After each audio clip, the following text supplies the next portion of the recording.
თუ ვინმე იმის გამოყიდულობთ ელექტრომობილს, რომ ეკონომიას გააკეთებთ, ჩემი აზრით ძალიან ცდებით. დღეს მინდა ვისაუბრო ელექტრომობილების ეკონომიაზე. საერთოდ არ არის ელექტრომობილი ეკონომიური.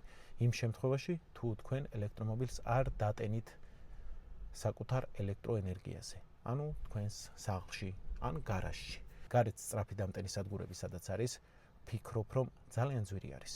ზოგან არის 1 ლარი 1 კილოვატი და ზოგან არის 70 თეთრი 1 კილოვატი. ანუ თუ თქვენი მანქანა არის 100 კილოვატიანი, ზოგ შემთხვევაში სრულად დატენის დროს გადაიხდით 100 ლარს, ზოგ შემთხვევაში 70 ლარს. გააჩნია თქვენი ავტომობილი, რამდენზე იქნება დამჯდარი. აქედან გამომდინარე, პირობითად რომ ვთქვათ, 100 კილოვატიანი მანქანა ავიღოთ და დავმუხტოთ ბოლომდე. გადავიხადეთ 100 ლარი. ჰიბრიდული ავტომობილის შემთხვევაში 100 ლარის საწვავი. გამოდის თუ არ ვცდები 30-35 ლიტრი ბენზინი. მე პირადად Toyota Venza მყავს და 100 ლარის საწვავით მატარებს ქალაქში 400-დან 500 კილომეტრამდე. გააჩნია როგორ ვიბლი და გააჩნია საცობებს.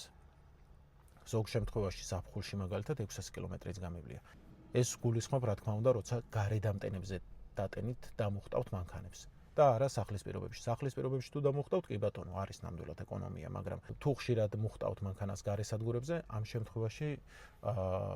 შემთხვევაში ნამდვილად არ გიწევთ ეკონომიის გაკეთება. ხშირ შემთხვევაში მესმის, რომ ელექტრომობილებს არ სჭირდება ზეთის შეცვლა, როგორც ჩვეულებრივ შიდა წვისძრავიან მანქანას სჭირდება მაგალითად. ესეც, რა თქმა უნდა, მცდარი წარმოდგენა არის ელექტრომობილებთან დაკავშირებით. ელექტრომობილებს სჭირდება ზეთის შეცვლა, არც თუ ისე იაფიჯდება.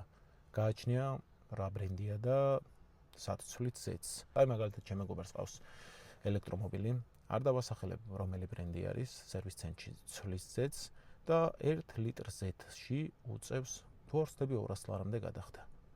და მანქანაში ჩადის 3 ლიტრი ზეთი.